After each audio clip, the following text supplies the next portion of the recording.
Roger McFillin, good morning. Good morning. Great to see you. Likewise.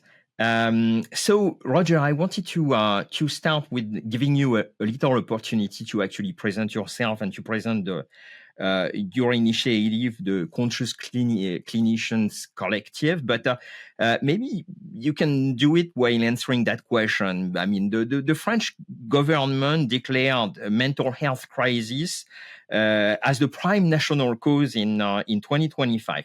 And we hear a lot about the mental health crisis in the United States.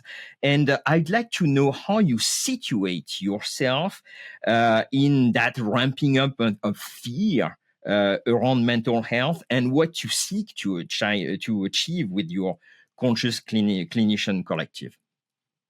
Of course. Renaud, thank you for having me on the podcast. Yeah, regarding the mental health epidemic that has really, if we look at the past 15, 20 years, it's been increasing dramatically, the number of people who are identifying with psychiatric illnesses, something that was reserved for a small percentage of the population previously is now becoming a well-identified, like episodic medical condition in which it has driven a quarter of the American population to SSRIs. SSRIs are antidepressant drugs. So I do trace back the current mental health problems in the United States to what I see as both a dark and deliberate psychological operation on the American people to induce a degree of fear and what I identify as a constant battle and fight with your own internal experiences. So when you begin to medicalize the human condition, when you describe normal and expected reactions to adverse events, which are part of the human experience, they're signals that are to help you respond effectively and get back on your path. I'm a very spiritual man, so I often believe it's on your soul's path. But whether that's a depressed mood or a fear and anxiety or an internal struggle, this is the design of the human experience, and we're supposed to use those emotions as powerful energies to be able to grow and to what I see as a transformational process in our own lives, because our emotions need to be really good indicators of what is going on in our environment.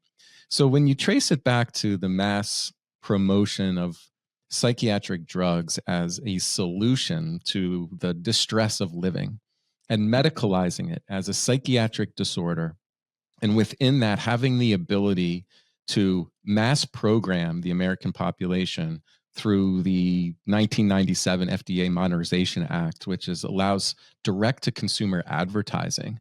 So I'm within that time period. In 1997, I was a 21-year-old man. So I remember the times that previous to this, where we were pushed the psychiatric narrative, or this narrative from the pharmaceutical companies, that when you struggle emotionally, there is something inherently genetically wrong with the production of serotonin or other key neurochemicals.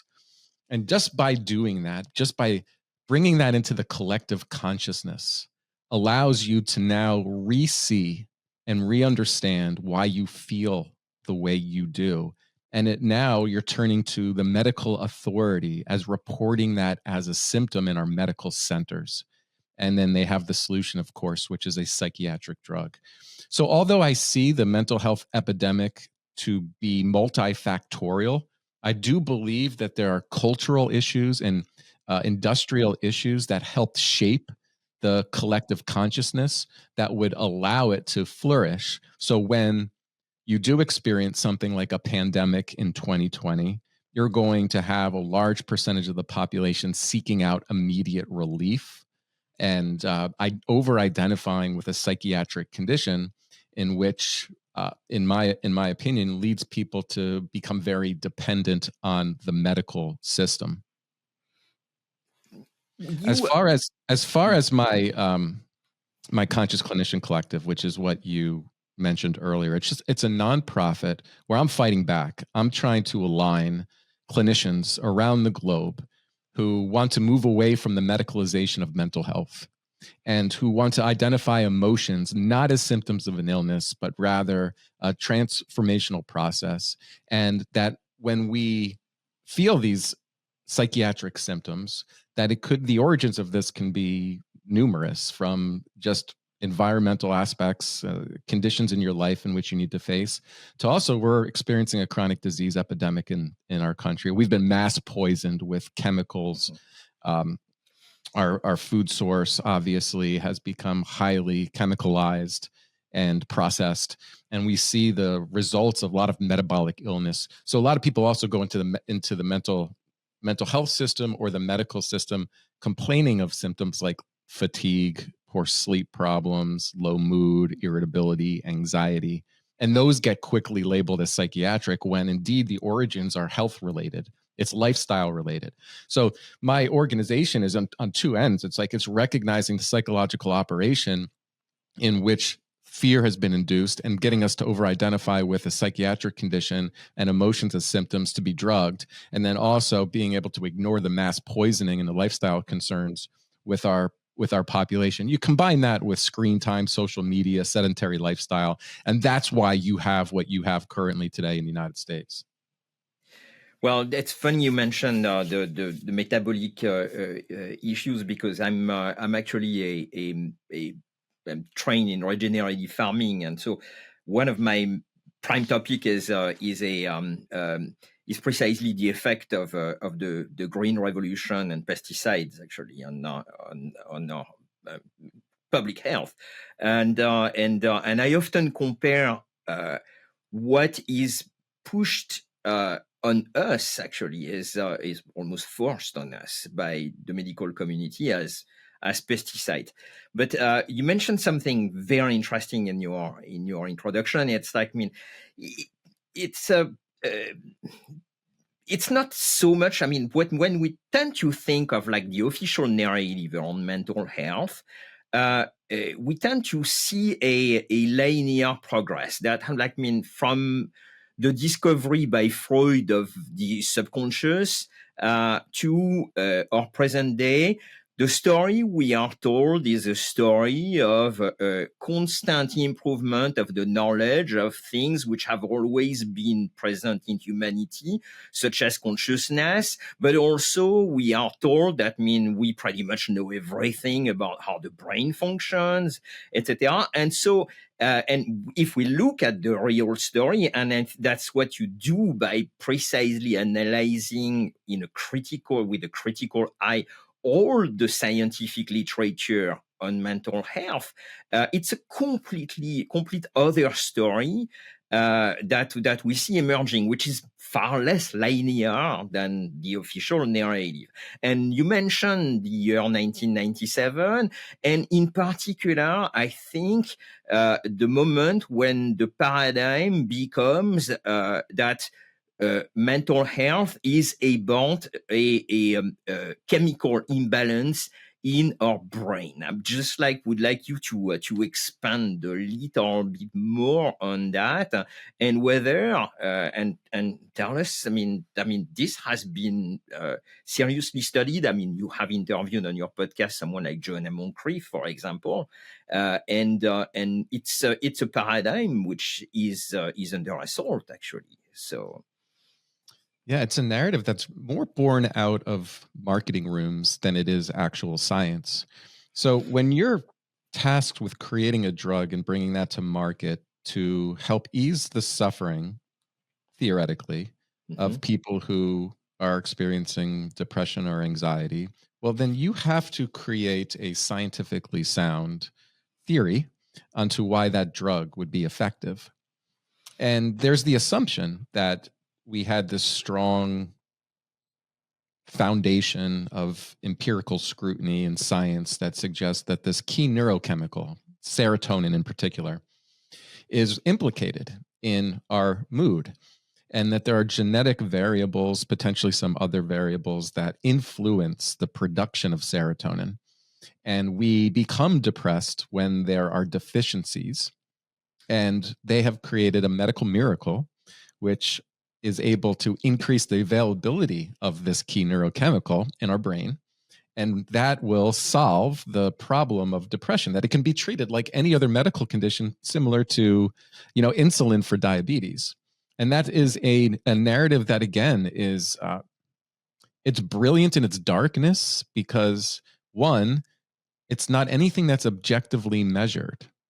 So it's not as if you go into the medical system and then you are experiencing some objective medical test that suggests that you have this low serotonin, and then you prescribe a drug and you're able to measure it something scientifically, empirically. No, it doesn't become that. Instead, it becomes something that it sits within your mind. It's an idea. It's a new aspect of consciousness, that what I feel is not valid.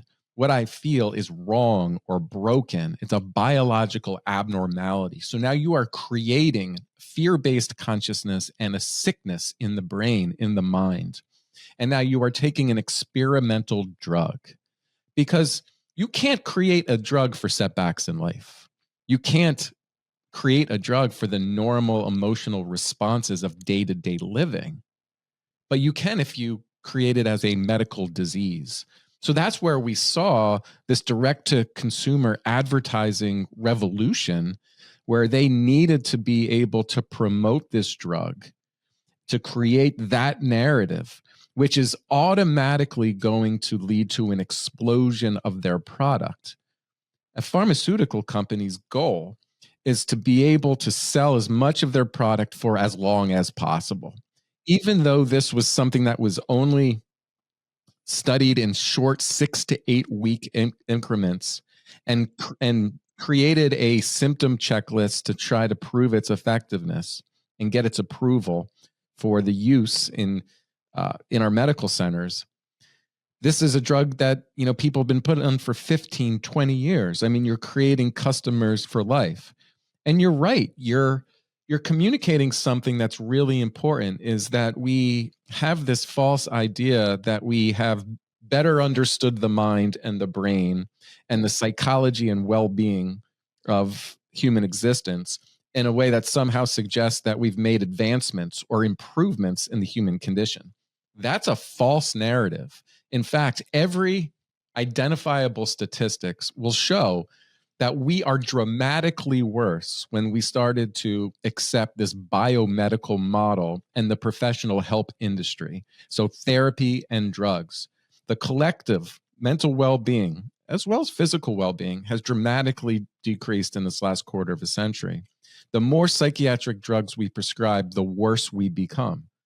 So I say that it is creating a degree of sickness and dependence, and I think that's purposeful. I think it's purposeful from a financial perspective, obviously, but also to influence and control a population to make them more sedated, more controllable, more easily influenced, and to accept that no, they are not, their freedoms are not provided to them by God. Instead, that they learn that they are sick, they are disconnected from their divinity, and they need to seek out relief from a medical authority. So it really is a mass conditioning of creating an authority bias within the medical system. And then you see the consequences of this today with the degree in which we are utilizing medical services.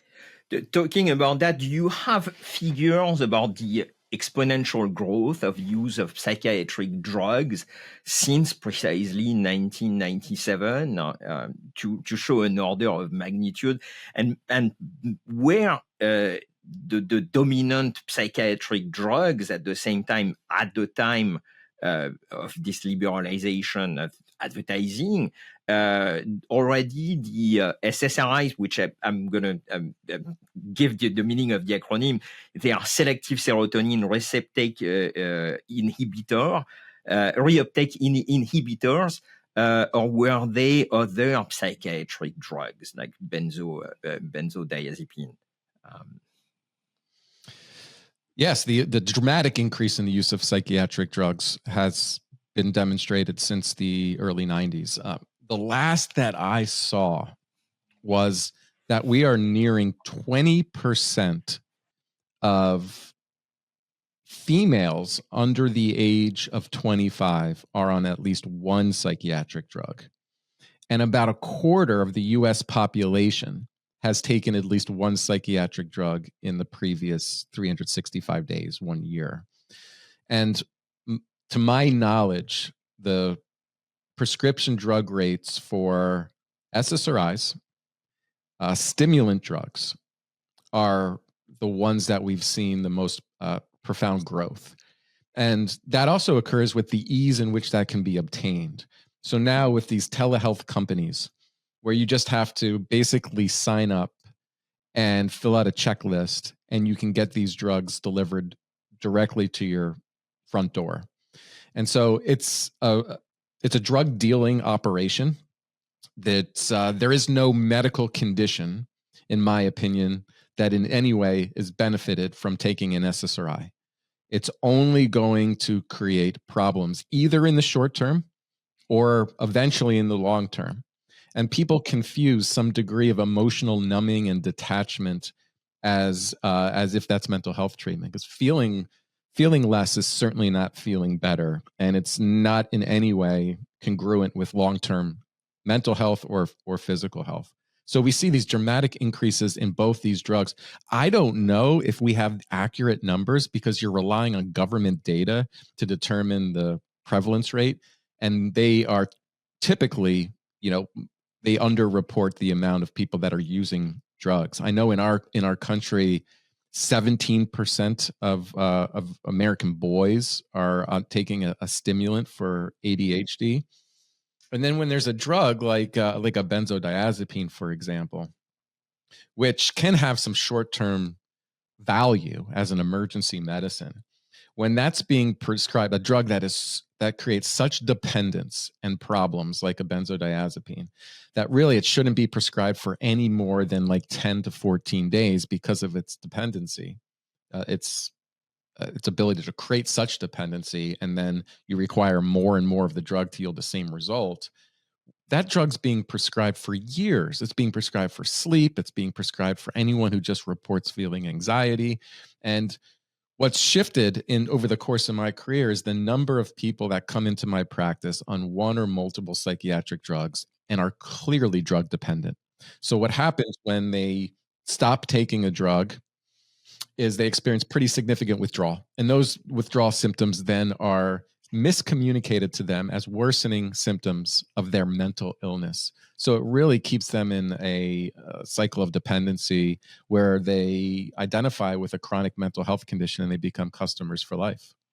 Well, you are talking about the issue of withdrawal. I mean, I think Jordan Peterson did a lot to popularize the idea that it's extremely difficult to get out of benzos, for example. I mean, he even went to Russia to be induced into a coma, actually, to withdraw from benzos. But is it you had a wonderful interview of a Danish psychiatrist Anders Sorensen on your podcast on this issue. Is it do SSRIs present the same withdrawal issues as benzos? Or? They do. I'm not going to say that the degree of dependence is as rapid or it escalates as quickly as a drug like a benzodiazepine, but it's very clear that once you start taking an SSRI and you artificially increase the degree of serotonin in the nerve cell, and through the downregulation process, you stop the natural production of serotonin, that if you abruptly stop that drug or you taper off that drug too quickly, the reaction that the body has to that dependence on that drug ranges. Like I have seen it to be from mild for some people who experience mild symptoms and are able to get off the drug fairly easily, to life-threatening conditions where it induces suicidality, homicide, aggression, various forms of psychosis. And it's just a horrible experience. Now, what factors contribute to that? Well, I think the type of drug, the half-life of the drug, the person's unique genetic profile and how they metabolize the drug, and of course, the length of time in which they've used the drug. So everyone is different, and it's difficult to predict who's going to have such severe withdrawal reactions. But there is no doubt, this is widely accepted, that SSRIs create physical dependency. And getting off the drugs requires a very careful taper and medical monitoring. And hopefully you're also seeing a professional who can help you with the emotional struggles that come with the withdrawal process. So let me summarize a little bit. So you have 1 in 4, 1 in 5, 1 in 4, 1 in 5 American who is actually under a psychiatric drug. Their efficacy is, you have no biological marker actually to determine whether someone has has a mental disease that can be cured by these drugs. They have very serious side effects. They trigger extremely complex withdrawal issues. And yet they are approved by the Food and Drug Administration. How can you explain that? Maybe you can explain to us the process of approval of these drugs, maybe by referring to one you have mentioned several times in your podcast, which is the Lexapro, which is a fairly recent SSRI. Yeah, there's a kind of misnomer out there to believe that the FDA, the Federal Drug Administration's regulatory process, is to determine safety and efficacy of drugs. That's not the case. Their job has become to get the drug to market as quickly as possible. If their role was to determine the efficacy and safety of a pharmaceutical or an intervention, you would see much greater scrutiny and you would see better studies. So they have allowed the pharmaceutical industry, which I think funds 60% of the FDA's budget, to really be the ones who determine whether their product, the one they stand to benefit from billions of dollars in annual sales, to really be the gatekeeper on this. And I think the way that the U.S. government will communicate it is it's up to the physician. We want to have these tools in the hands of the physician so the physician can be able to determine if there's any situation of need. Unfortunately, what has happened is most physicians believe that if the drug has been brought to market, its safety and efficacy has been proven. And now they have the freedom to use that drug in a fairly liberal manner. And they're receiving most of their education on the drug from the pharmaceutical industry itself. That's either through pharmaceutical sales or it's through a for-profit publication industry that is also funded by the pharmaceutical industry. The pharmaceutical industry also has done an incredible job of being able to hire thought leaders. And those thought leaders from major medical institutions and academics then push the efficacy of the drug.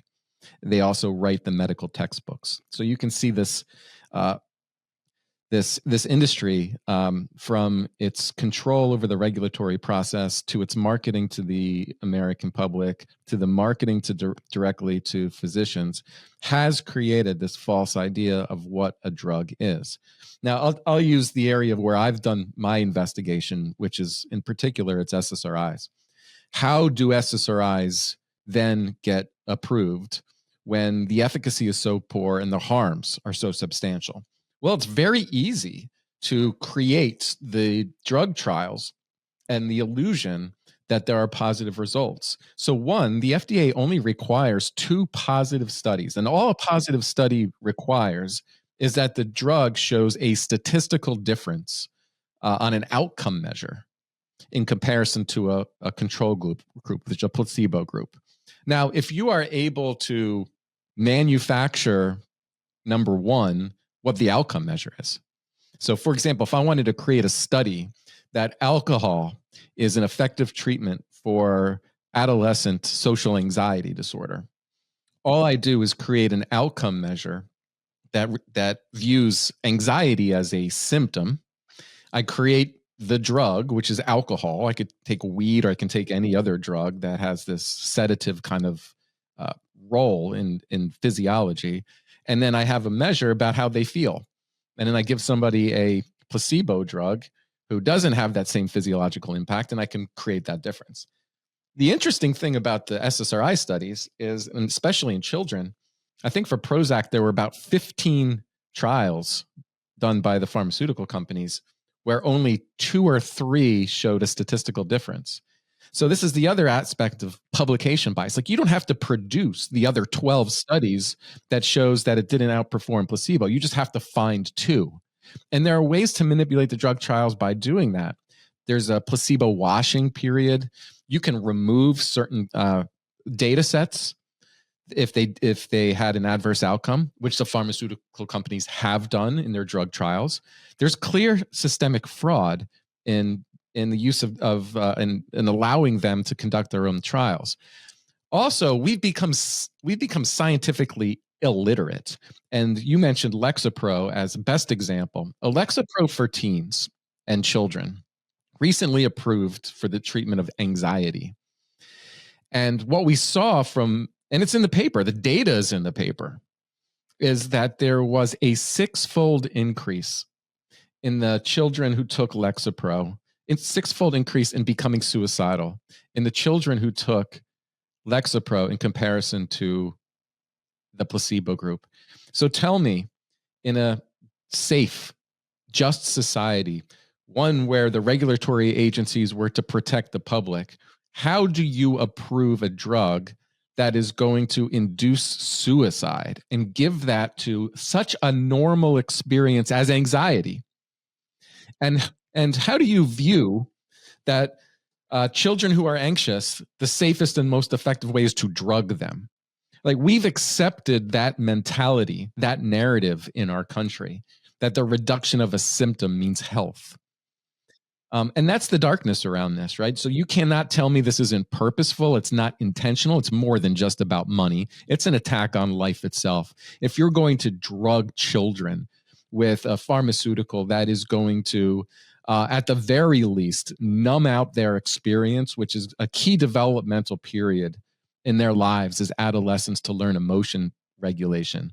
At the worst of it, it's going to do suicidality, metabolic illness. It's going to detach you from typical and normal growth. Like, it affects your hormones. There's a bidirectional relationship with serotonin. Serotonin is not just a pleasure chemical in the brain. It affects the entire body, including, its origins are within the gut. So it's going to be attack on your health, both short-term and long-term. And when the government approves this drug, despite the poor evidence and the significant health concerns, I see that as a deliberate and intentional attack on its people. Do you remember the exact increase in suicidality of Lexapro? Yes, it was something about a little bit less than 10% of the children who took the drug became suicidal. So the kids who were on the drug group, as opposed to the placebo group, had a 10% increase in suicidality. About 6-fold. So about 2%, or less than 2% of the group on the placebo identified increased suicidality, but like a little bit under 10. It ends up being like a 600% increase in becoming suicidal, which extrapolate that to a larger population, and that is significant. This is very frightening. It's disturbing. It's a good transition on the next topic I wanted to discuss, which is children precisely, and the Maha report. We'll get back to Maha, has really emphasized that. The prior public health goal of the Maha administration is actually children's health. But you mentioned several times ADHD. So ADHD for attention deficit hyperactivity disorder.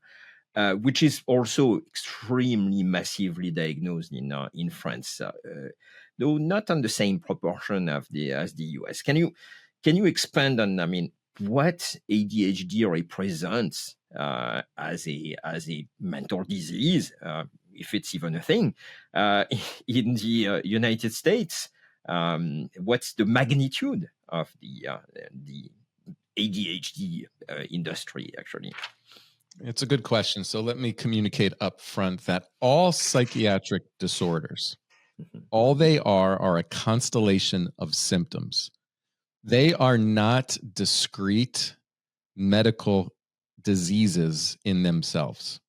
So we can't talk about ADHD, depression, bipolar disorder in the same realm we would talk about a tumor or diabetes, because we don't have an objective measure to call that a disease. They are just a constellation of symptoms.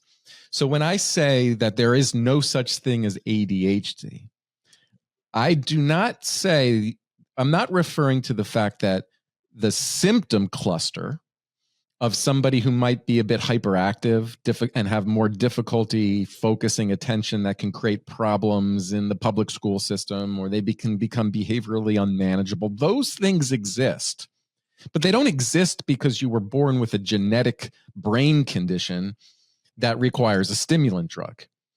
It is a constellation of symptoms with unknown origins. I can, off the top of my head, probably think about 20 other conditions that would lead itself to having a difficult time focusing. And one of those is exposure to technology during key areas of brain development and early in life. Like, you just should not plop a 2-year-old in front of a television, an iPad, or a phone, because our brains are malleable, our attention is malleable. And what you're doing is it's hijacking your attention, that you need that degree of stimuli, almost like a drug, to be able to focus. And then so you come back into an environment where eventually you go to daycare or you go to school and you're expected to sit and focus on a teacher who's going to read you a book, or you're supposed to read yourself, when you're used to this high stimulation in this very activating way that hijacks the brain. So we have this advent of like technology, supercomputers that almost now every kid has, even at younger and younger ages. We have parents that are overworked and overstressed and raising kids on technology. So what is going to be the expected response to that? Well, you educate them in the same way we educate them in 1955, or we put them into environments where we're, again, exposing them to technology, and we expect them to sit still in a classroom that resembles a prison under fluorescent lighting without activity, and we feed them poisons, which include go into a public school at any point. Like, the food industry markets to kids. Like, you have kids drinking soda and sports drinks with dyes that are banned in other countries that clearly and have been identified scientifically to induce the same ADHD symptoms that we identify as some genetic brain condition. So it should not be surprising that we see these dramatic rises in the identification of ADHD, because we do see the symptoms more frequently. So the entire diagnosis, to me, is extremely problematic because it stops investigation into legitimate causes. You know, people do contact me frequently. You're not talking about the vaccine injured enough. And I'll say it right here. Yes, those who were injured by a vaccine can experience ADHD symptoms. And yes, what happens when we continue to increase the number of vaccinations in shorter and discrete periods of time? What does that do to the immune system? What does that do to brain development? But again, my point stands. There's no discrete identifiable medical condition called ADHD. There's just symptoms. And these symptoms can be related to causes that we have to be able to address in this country if we want a healthier population, from the foods we eat to the manner in which we educate, to parental discipline, to the role of technology, to vaccines.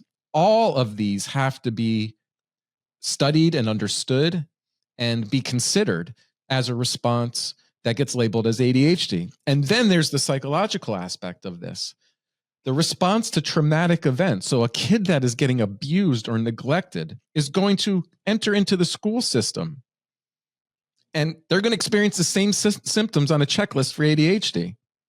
So they're going to be, again, marked as being the problem. A kid who is being abused at home, neglected at home, is going to be the identified patient and drugged. That is what we have created in our society. And if that doesn't make you angry, or at the very least question all this, then that's a pretty good indicator that you are really under this mass control of the psychological operation. Anyone who believes that ADHD is a real identifiable condition has certainly been mass brainwashed into this and created consciousness around it. That's not to be critical of who you are, but if you've been identified with that diagnosis, ask yourself, how did I receive that diagnosis? You didn't receive that diagnosis from any advanced medical testing. You were just placed on a stimulant drug, right? And a stimulant drug is going to have an effect. It would have an effect on both of us. I'm somebody who drinks coffee. And so my caffeine is a stimulant. And when I drink caffeine, I focus. I settle down. I feel alert. I feel better. Now, of course, that drug creates dependence as well. So you need more and more to kind of get the same response. But let's call it for what it is. We're drugging kids with a form of methamphetamine to induce a different reaction in them behaviorally. You're never getting to the root cause of what their struggles were. You're just trying to induce a level of sedation in order to make them more manageable. How prevalent is ADHD in the US? And you have an order of magnitude about how many kids in the US are diagnosed with ADHD? Yeah, just recently did a podcast episode, and I think the CDC has the numbers between 12 to 17%. But when you do these epidemiological studies in certain pockets of the country, it's upwards about 20%. So yeah, it's dramatic, right? And that's the thing. If psychiatry and the mental health industry was treating something that was a disorder that deviated from the norm, you would be looking for pockets of 1% to 2% of the population, and they would be experiencing such significant impairment in functioning that they would require some form of professional help, right? That's kind of this bell-shaped curve way of looking at what deviates from normal. But when you're looking at treating and intervening with a quarter of the population, obviously it's very clear that you are treating normal. You are labeling, pathologizing, and intervening in an experimental way with normal. Well, on this topic precisely, Christopher Lasch, I wrote a book on Christopher Lasch, actually. And he dedicated a lot of time, actually, a lot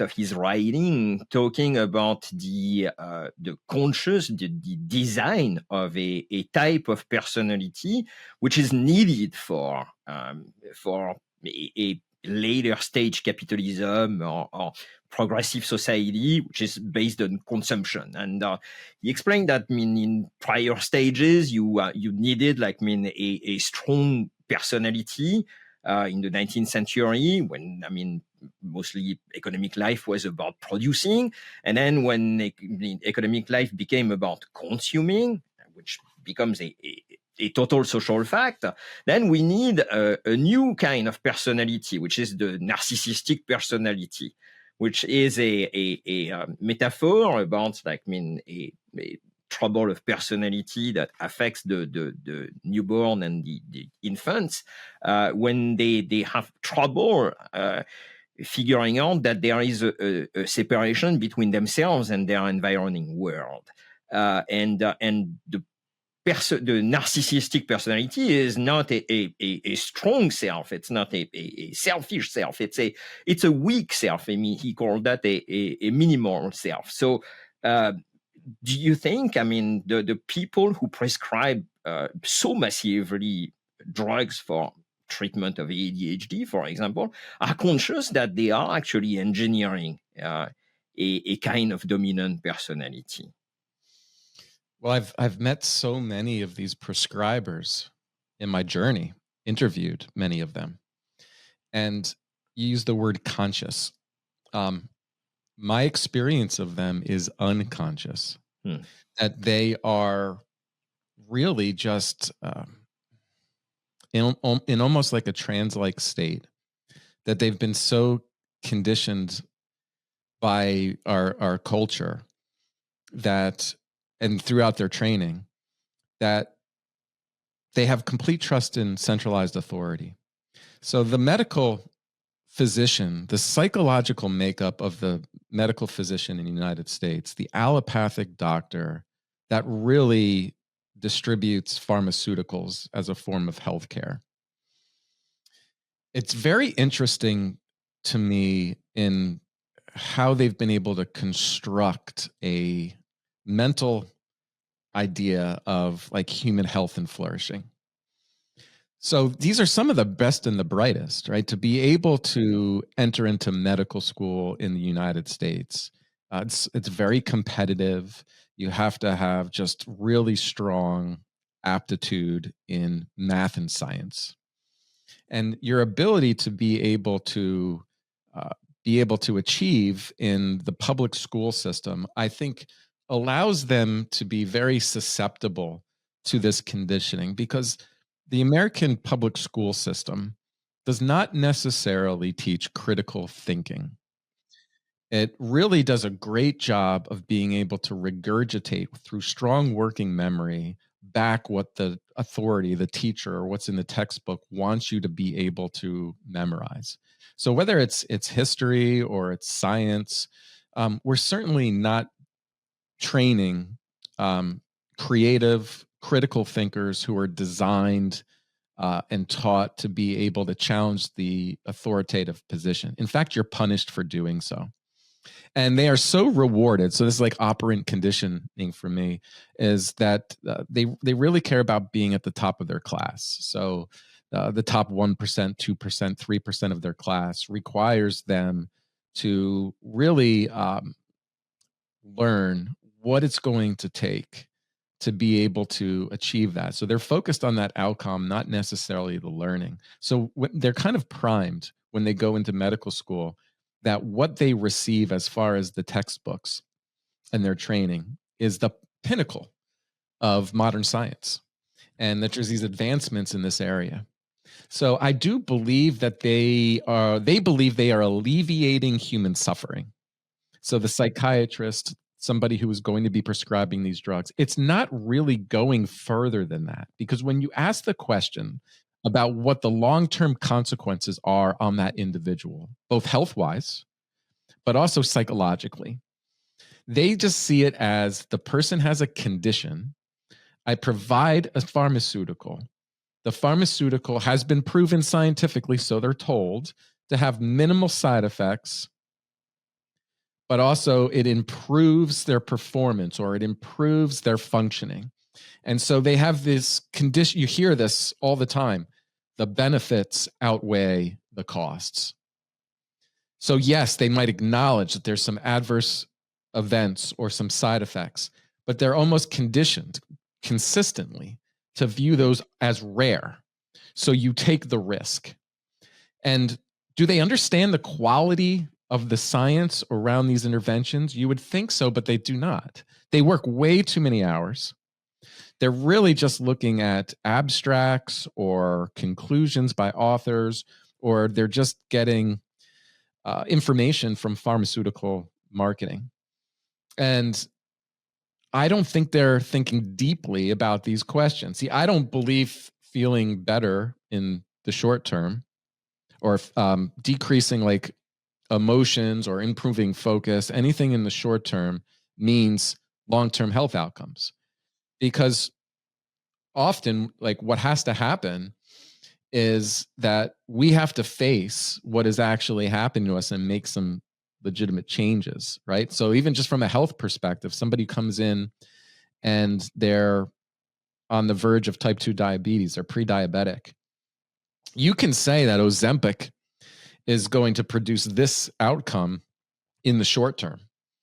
But what they're not doing is thinking, what is the long-term impact of interfering with nature in this way, and with the person not being able to engage in the behavioral changes that put them in that position in the first place?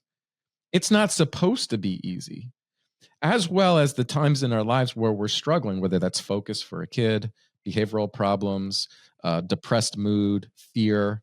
All those symptoms and those experiences are there to serve us. That's part of the human experience. And so when we sell this notion of some quick and easy fix, it's like making a deal with the devil. You believe that you can swallow a pill and all those problems will go away, but all it's doing is creating new ones. And then we don't identify the new ones back to the interventions. So the explosion in chronic disease, in cancer rates, autoimmune conditions, we're never going to tie it back to the pharmaceutical pill that somebody was on, back at a certain stage in their life, or the ideas that are cultivated in our consciousness about our health. Well, it's perfect. You get onto this topic because recently, in your recent articles and podcasts, you have dedicated a lot of room to the soul.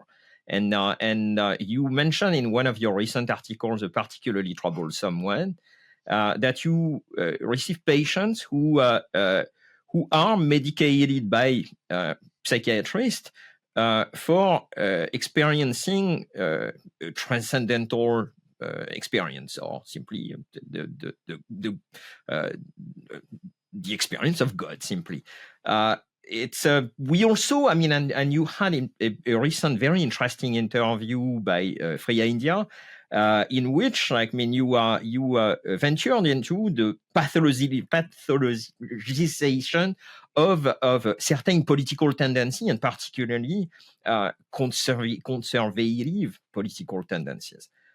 Can you expand a little bit on this? Yes, thank you for exploring this topic.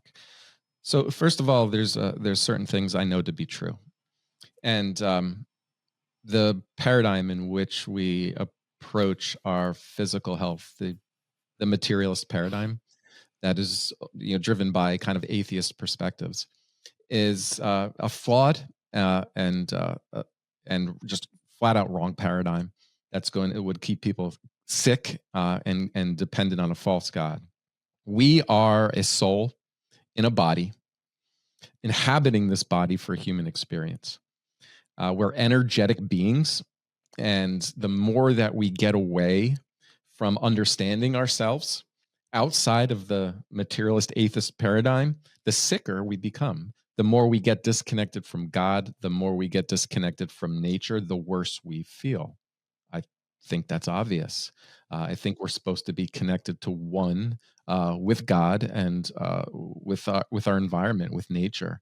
And I think we're purposely being disconnected from God intentionally through the use of technology, media, and ideas around the materialist paradigm. We've just shifted our focus and our attention to a greater connection to divinity, and we've surrendered a lot of that authority to politicians and medical professionals, and we're supposed to blindly follow them.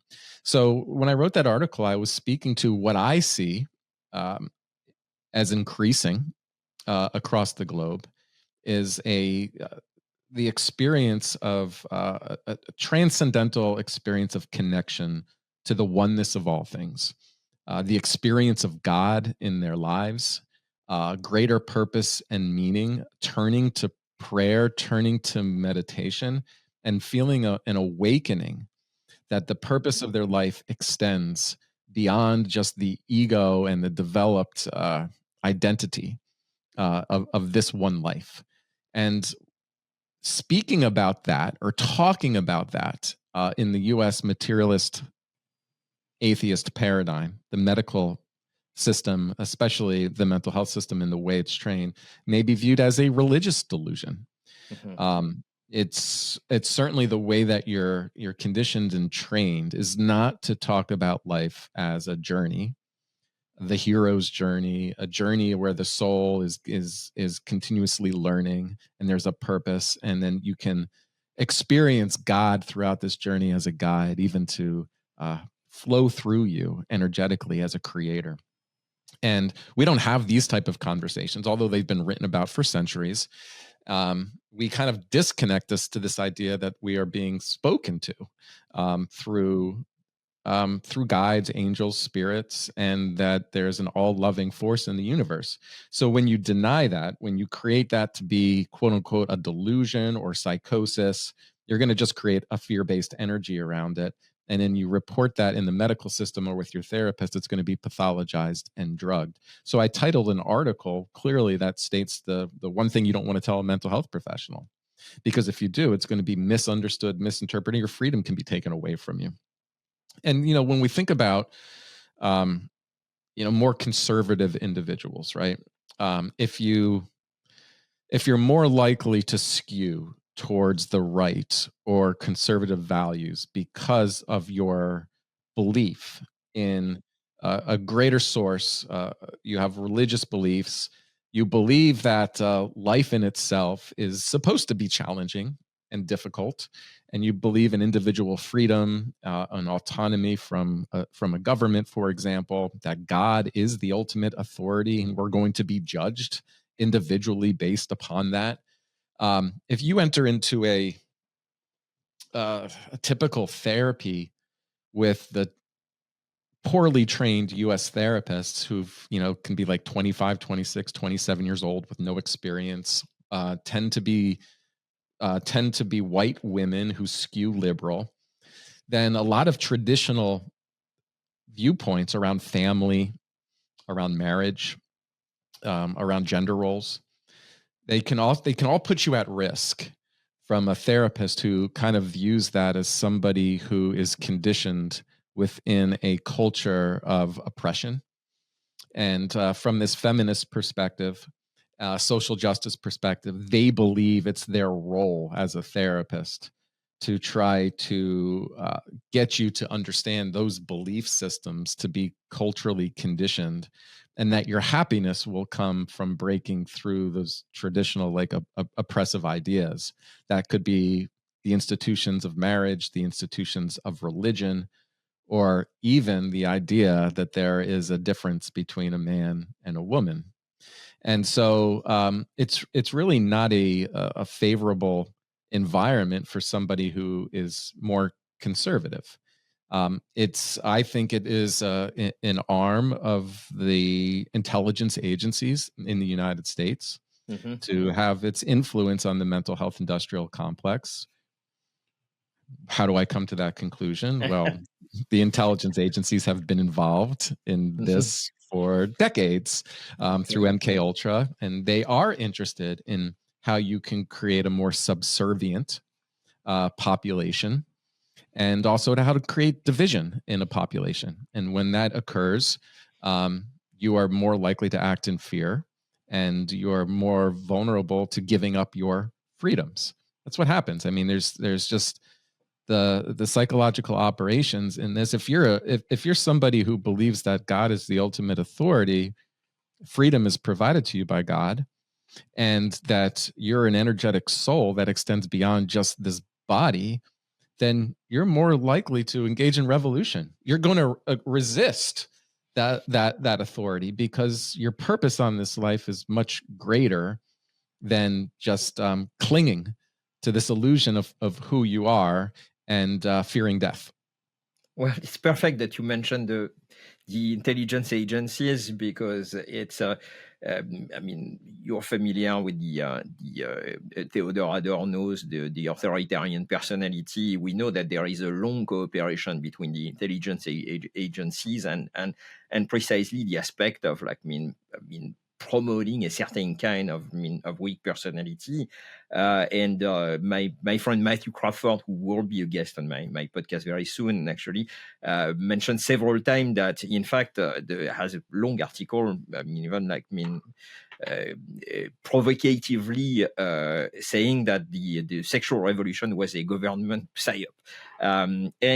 But precisely about the government agencies, well, let's go back to MAHA.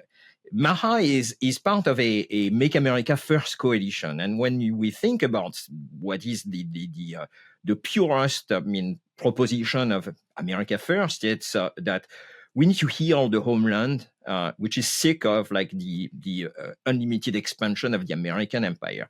So it makes perfect sense that MAHA is integrated into that. What is your take on where it's going now that we are close to 1 year of Trump presidency, and Robert F. Kennedy Jr. At HHS and Jay Bhattacharya at the NIH, sorry.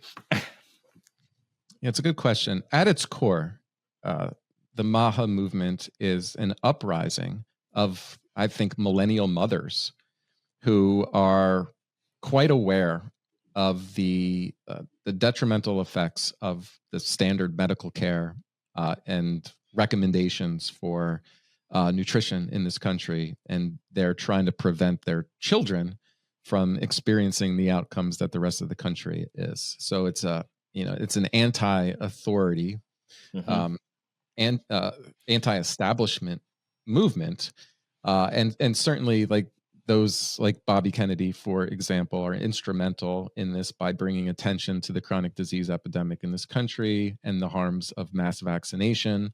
COVID in itself, I think, has contributed to this uprising, and there's a lot more people awake to what amounts to the significant conflicts of interest between industry and the U.S. government in creating guidelines and influencing how our medical care is delivered. And so that in itself is a good thing. Like any movement, it's vulnerable to getting co-opted and used for purposes that are not designed with its original intent. So the role of the pharmaceutical industry in our political world is so significant. The amount of dollars that are used to be able to fund campaigns and essentially control political discourse and the lobbying efforts is so dramatic and so significant. It's like, even if the intentions are pure from somebody like Bobby Kennedy and some of the people he's brought in, they're constantly navigating various landmines. So obviously he's working in a greater Trump agenda, and he's trying to survive. And I think some of the things he's doing are great, and it's starting to bear fruit. Just as we're talking right now, we're seeing that the CDC changed its way of discussing vaccines and causing autism. They're now acknowledging that the link has not been established, where it's uncertain because we don't have any placebo-controlled trials around it. So right there begins to change the narrative.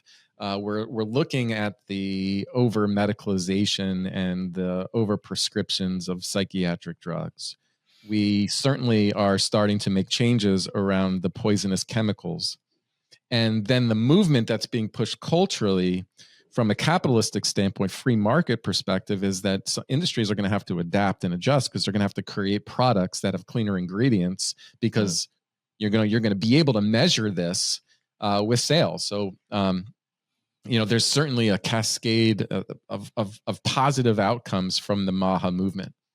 With that being said, we have to be aware of the vulnerability here, because I think concessions are being made at the highest levels.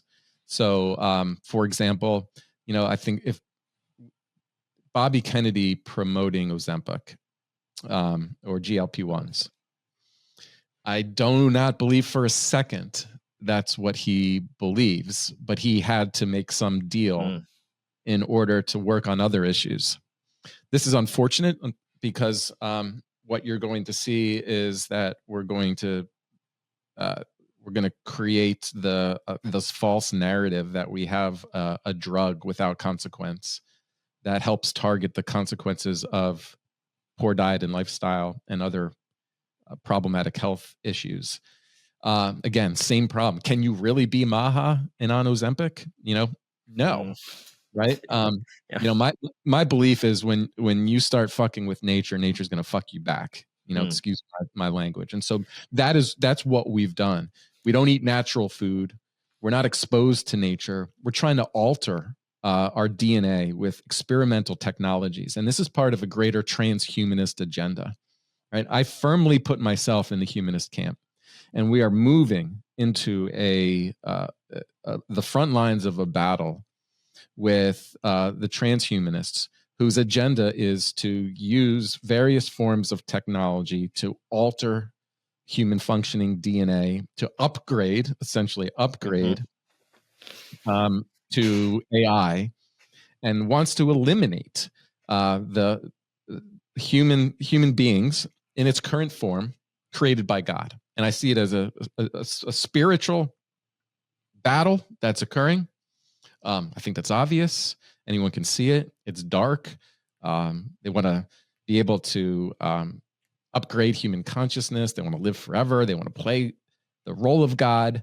If you don't see how this is part of like these competing factions that are playing out at the highest government level, then I don't think you're paying attention.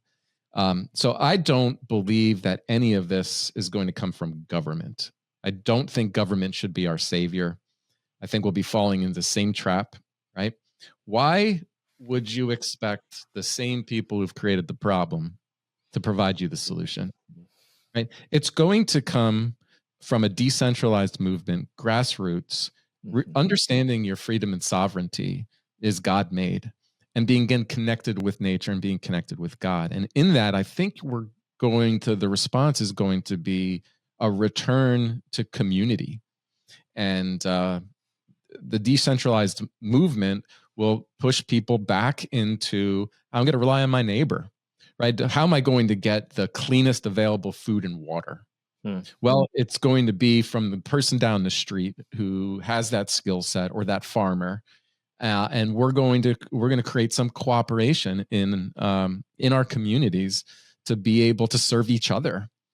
The more you become decentralized and disconnected from each other, essentially you're alone in the wilderness. And being alone in the wilderness means that you may be in a vulnerable state of fear when you'll rely on the help of some authority who's not there to really help you. And for psychologically, that's kind of what has happened. And I hope the Maha movement is a recognition that our bodies are designed by God, are designed to heal, and we have to get them back in alignment physically, energetically, spiritually, back with nature and with God. Listen, you poison your environment, you poison the food source, the animals, you poison your minds, you try to you try to disconnect us from all of nature, including sun exposure.